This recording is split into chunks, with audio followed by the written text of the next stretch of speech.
Oriana Fallaci nació en Florencia, Italia, el 29 de junio de 1929 y falleció el 15 de septiembre de 2006. Fue la mayor de 4 hermanas, hija adoptiva de la familia Fallaci. Participó en la resistencia contra la ocupación nazi en su región natal.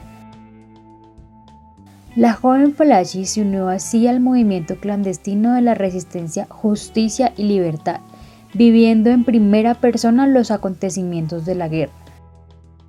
Por su activismo durante la guerra recibió a los 14 años el reconocimiento honorífico del ejército italiano. Oriana realizó sus estudios medios en el Liceo Clásico Galileo y becada varias veces entró a la Facultad de Medicina. Tiempo después dejó la medicina para dedicarse al periodismo, animada por su tío Bruno Fallaci, que fue también periodista y director de algunos semanarios. Empezó a trabajar para el matino del Italia Centrale, periódico de inspiración cristiana, donde se ocupó de distintos temas, sucesos, crónicas, judiciales y costumbres. Unos años más tarde se marchó a Milán para trabajar en el semanario Época de Mondadori, dirigido en ese entonces por su tío, quien le daba los trabajos más difíciles para que no pensaran que había favoritismo por ser familia. A lo largo de su carrera, Fallaci publicó en total 14 obras. A continuación mencionaremos algunas de ellas. Con la rabia y el orgullo, Oriana Fallaci rompió un silencio que había durado 10 años.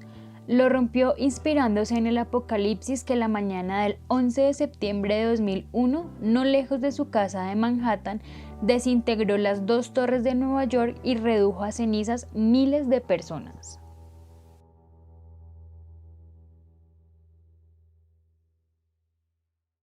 Why am I here?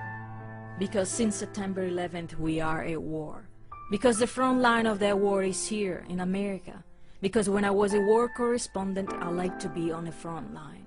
And this time in this war, I don't feel as a war correspondent. I feel as a soldier.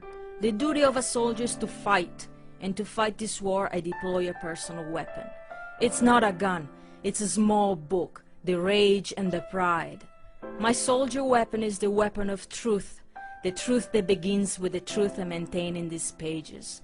From Afghanistan to Sudan, from Palestine to Pakistan, from Malaysia to Iran, from Egypt to Iraq, from Algeria to Senegal, from Syria to Kenya, from Libya to Chad, from Lebanon to Morocco, from Indonesia to Yemen, from Saudi Arabia to Somalia.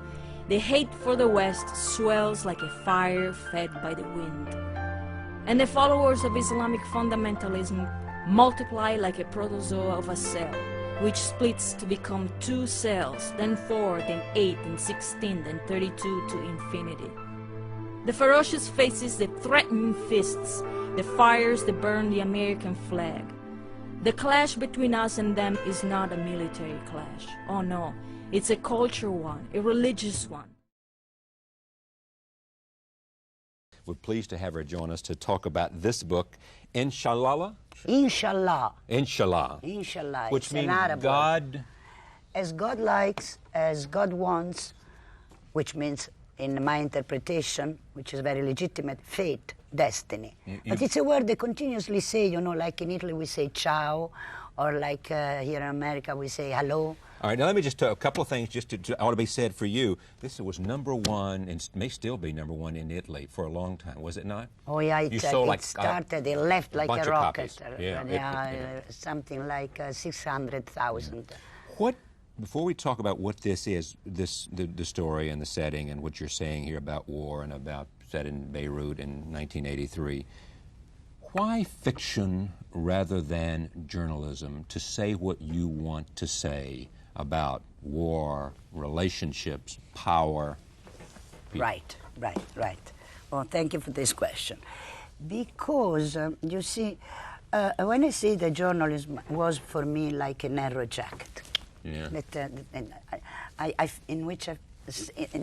something in which I felt uncomfortable.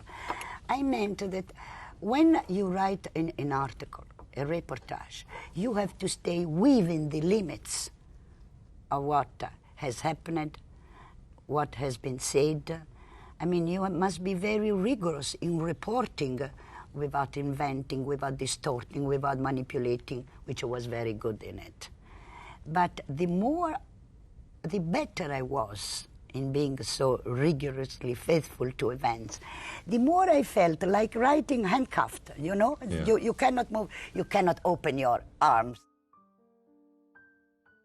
Oriana murió el 15 de septiembre de 2006 a los 67 años luego de que su salud empeorara a causa del cáncer que padecía. Sin embargo, su legado sobre las entrevistas en tiempos de guerra permanecerá vigente, así como su irreverencia y pasión por el periodismo.